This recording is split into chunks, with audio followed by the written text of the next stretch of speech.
Hi, welcome back to the channel. This is another monthly video by the Van Other Collective. Yeah, so we are a group of like-minded caravanners, motorhomers, campers, all of which their logos will be here. Please make sure that you check out their channels and make sure that you check out their videos on the same subject, and I will put a link to those in the description below. So this month's subject is a Q&A session. We put out questions on Instagram, Facebook, YouTube Shorts, asking you to supply us with some questions, and we're going to go through and answer them. I apologise in advance because we are hanging our questions behind the camera, so you will see our eyes start there and then gradually work all the way down here. Okay, so the first question is from the boys in the Bailey, who are on Instagram. Please check out their Instagram page. They asked, how do we pick and decide where and which sites to visit? I think for us, we tend to use Facebook, other YouTube videos, Instagram, and then just talking to people while you're on site, seeing where they've been, what they've really liked, and going. Yeah, that's the important one for me, is talking to other people, because then you can sort of ask questions which you don't get to do when it's just sort of a Facebook post or whatever. And yeah, if you're at a site and someone says, oh, I love this site, and you're like, I don't really like it, then you might not go with their recommendations. But I think if you're on the same page, then yeah. Okay, next question comes from Anita's Touring Park. Now, that was the first place that we took this caravan when we bought it, wasn't it? So they have asked, what is our top 3 must-have for sites that you can't do without? Really, the answer is nothing, because we go to CL sites that have no facilities, so we don't really require much. But I think the 3 things that I put down for this was good access. We always require good access. Yeah, accepts dogs, because we love to take our little boy with us. Yeah, and electrical hookup. We are, we're outdoorsy to a certain extent, but we are not. I think it's different for a caravan. I think if you're in a motorhome, you might be inclined more to go off grid, but not in a caravan. This question came from Nikki Connolly, who is one of our close friends, and she sent this in on Facebook, and she said, is a fire extinguisher important to take on your first trip? So this relates specifically to our first trip, and I think what she's referring to is the fact that I was so fed up with the awning. We literally went away for 2 nights, put the awning up, it was raining, we just wanted to test everything, and I think my comment was I was ready to burn the caravan down to the ground. But on a serious point, yes, it is very important, Nikki, to have a fire extinguisher in the caravan. So this question is from Craig Edzer on Facebook, and he has asked, how many swear words did you use when you very first put up the awning? I used all of them on multiple occasions. It wasn't really the awning. The awning was a little bit difficult, and it was, sort of trying to work out which way round it goes and stuff, but it wasn't the awning. For any of you that have bought new awnings, you'll know they come with just shed loads of tissue paper. Every fold is tissue paper, and because the awning's so heavy, you can't pull it out, it rips, and I think it was quite windy, wasn't it? It was really windy. And we were just chasing tissue paper, and it was I think it was dark. I think it was dark when we put it up. I used all the swear words multiple times. It was also starting to rain as well, which didn't help. Yeah, so the awning was getting wet on the inside, because I think we had it upside down. Yeah. So the next question from Craig asks, is it possible to put up your awning by yourself, and have you got any tips? So yes, I most of the time put the awning up by myself, don't I? Yeah. It's just easier because Sara can carry on in here and keep the dog inside. Practice, I think when you do it all the time, it just becomes second nature. We do have a pulley system, which I can't really probably explain in detail because I've never used it, never needed to use it, but if you are struggling with threading and pulling at the same time, then there is a system that you can sort of pin something to the back of the caravan and then sort of pull it. But also just keeping your awning rail clean, that does help, because obviously there's less friction than in the awning rail, and it pulls a lot easier. So Gary Bright messaged us on Facebook, and he asked, why did we start YouTube, and do we make any money? The answer to that is I've always wanted to give YouTube a go. We make a tiny little bit of money, but we don't do it for the money. I mean, it is literally not worth doing for the money. We do it because we've spent a long time taking information off of other people, and we want to sort of give some help and some in our site reviews back advice to other people. yeah, I think we done a video recently on our YouTube journey, so I'll perhaps link that below, and you can watch that. The next 3 questions are from a lady called Natalie Ford on Facebook. So her first question was, what are the top 3 things you love about caravanning? So for me, how relaxing it is. Yeah, definitely. It's so chilled. Yeah, I love the fact that like outside, and I can barely see out there because the sun's just come out from behind the cloud, but wherever you are is just a different view outside the window, and actually that's the same even if you're on the same site and you're on a different pitch. It's just every time you go away you've got a different view outside your bedroom window, your bathroom window, your bedroom lounge window, but also just sort of feeling so far away from home when realistically you're not. We go quite local some of the time, and just feel like you're a world away from home. Giving you a little break from normality and working life, really. Yeah. Okay, so what are the top things you can't do without when you're away? The first one, this isn't Sara's. It's quite hard to sort of think about it because we go away quite minimalistic and everything stays in the caravan. But for me, I put a beer. I don't have a beer now because we're in storage and I'm not on holiday. But yeah, beer. I put internet stroke TV because we use the internet to stream stuff from YouTube and, you know, all the on-demand sites and Netflix and that sort of stuff. And my cameras. So that's more of a me answer than Sara. Have you got anything else you can? The dog. The dog. The dog and my cosy pyjamas. Yeah, and a onesie, an hoodie. My and, onesie, my blankets. I just love being all snug. Mm-hmm. And then her final question was, when choosing sites, being a dog lover, what attracts you to book? So we like the enclosed dog walking areas. We find those really helpful, especially when you can let the dogs off and just have them roaming freely. We also like it when they've got a dog shower at different sites. We find that really appealing, you know, to come back in and know that they've got no mud on them and things like that. And then just the spaces between the pitches, so being able to sort of just walk out and having a little bit of an area for you to walk the dog on. Yeah, really so many sites, you know, they look green, but every bit of greenery is part of someone's pitch, and we would never let our dog even walk on it, let alone go to the toilet on it. So just having areas that there's just a little bit of greenery when you don't want to take him for a long walk, it might be 11 o'clock at night just before you go to bed and you just want to let him out, then that's ideal. Next question is from Rob. I don't know if any of you have seen Rob's Wise Ways on YouTube. We love his videos, don't we? Yeah. They're just like, you know, you feel like when you watch them and you see a review on a site, you are seeing everything. Yeah. We really like his videos. So he asked, what are our views on fully serviced pitches? Yeah, we love them. We won't pay like massively extra for them, will we? No. It's great if they come as standard, you know, every pitch is fully serviced, or they just charge an extra maybe £5 a night, something like that. Certainly wouldn't be paying like £20-30 extra a night for fully serviced. Not that I think many places charge that, but it's nice, it's easy, it just, you know, makes everything less hassle. The only thing is, I always say you got to use your aqua roll anyway. We have the hose and the ballcock system, but we don't have the plug straight into the caravan, so I still have to use the aqua roll, and then I have to find somewhere to put the waste master. So it doesn't really bother me either way, but yeah, we would always choose fully serviced. Yeah, we do like fully serviced if you can get one of those. Yeah, what's a shame is that fully serviced doesn't include your toilet. I would pay £20 a night extra if you could plumb your toilet in. The next question is from Karen Brady on Facebook, and she asks, what are your must-have items when caravanning that we wish someone had told us about before? So we're sort of hoping that this question is more us giving a little bit of advice back to Karen. So I'm going to say the first one is the dog towel bag. You've seen it before, where we put Reggie in and then zip it up, and all that's out is his head, and it just dries really quick. Yeah, especially if we've used a dog shower and he's wet completely. Yeah. Perfect. Well, it tends to mud to dust as well, so you know, he's then not got sort of muddy pores, it's dusty, and then you can hoover it up. And then one of the other things is our air fryer. It's just so convenient. You can cook outside with it, you can cook inside with it. There's a range of different food that you can cook with, obviously out having to use the oven.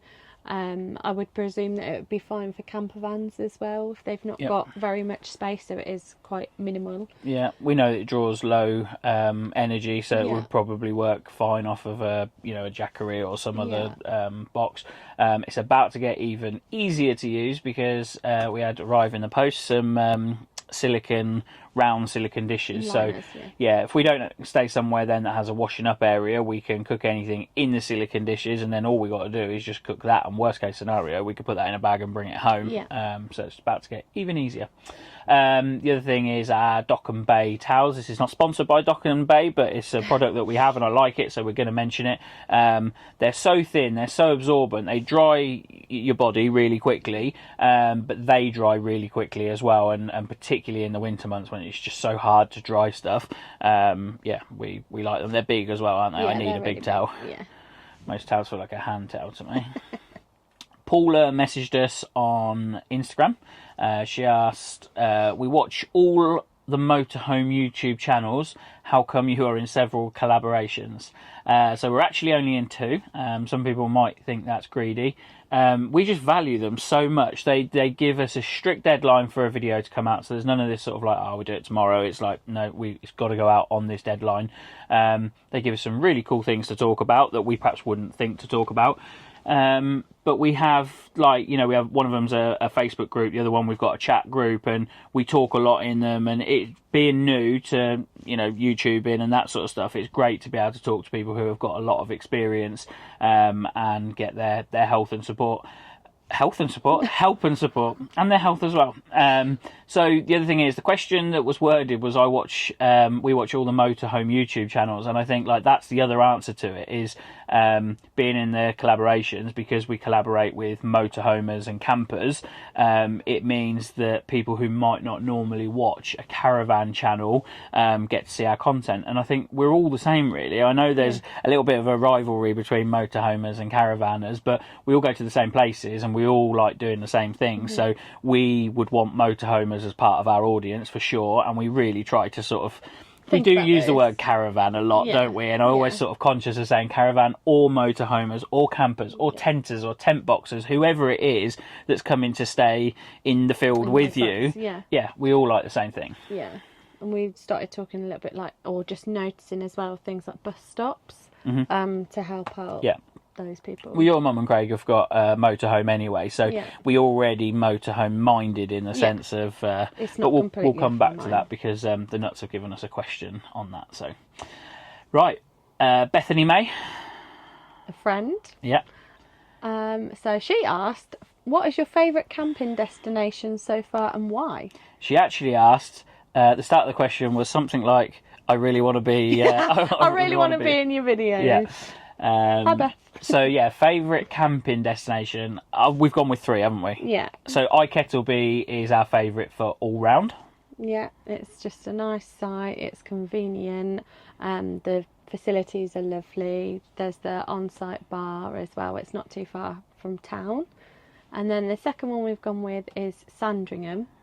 For location. Yeah, we just love that part of Norfolk. We love the walks in the woods and stuff there. Not too far away from the beaches and things like that too. And then Milestone as a third. And I put things to do on the sheet behind. It's not even about things to do.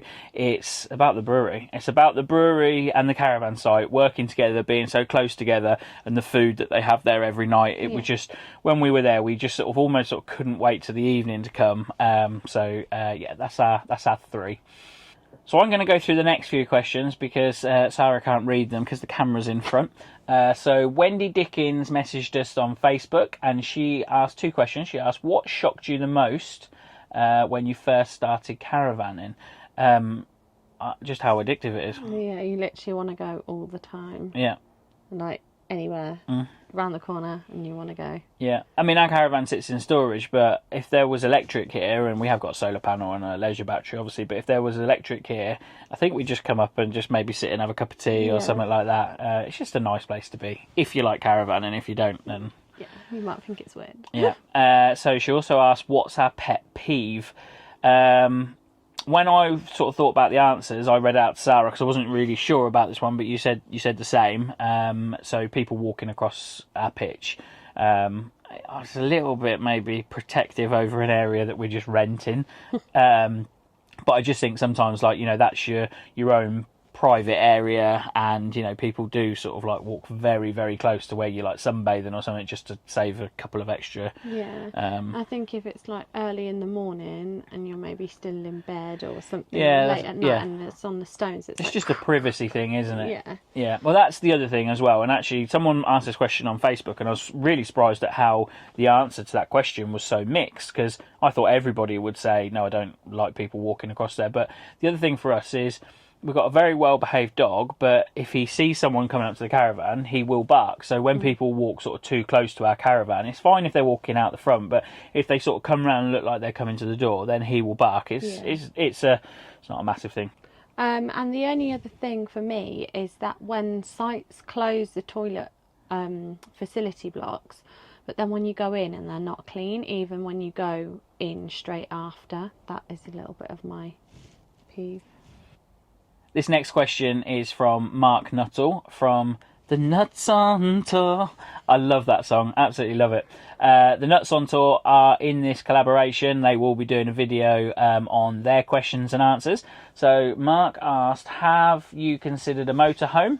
If so, why did you go for a caravan? Yes, we did consider it. I think you almost would have preferred it at the beginning when we first started looking. I think, some of the reasons why is the cost. You can get, a lot more for your money with a caravan, but of course it doesn't come with the engine. You've got to buy a car or have a car that tows it. And the other thing is not having a car when we go away. We like that freedom. However, it is kind of pointless for us, because for 90% of our trips, you go to work on the Monday morning, we go separately, and Sara brings a car anyway, so we have two cars, so it would be okay. I don't think it's something we rule out. No, definitely not. Maybe in the future. There's definitely a lot of sites that we won't go to because of access in the caravan that I definitely would in a motorhome. So I think this will be us for certainly, like, the decent future, but maybe when we're a bit older, then I think a motorhome would be nice. I mean, they're so nice, they're just lovely inside, aren't they? So cozy. But yeah, plenty of time. We're going to work our way through everything, and it is like, if we were to win the lottery, it's like I'd still probably have a caravan and a motorhome, because it depends how much, by the way, because if we win a lot, we'd probably just live in the Maldives or something like that. Okay, so Sam Pearson messaged us on Facebook and asked why we always give good reviews. So the answer to this is really, really simple, actually.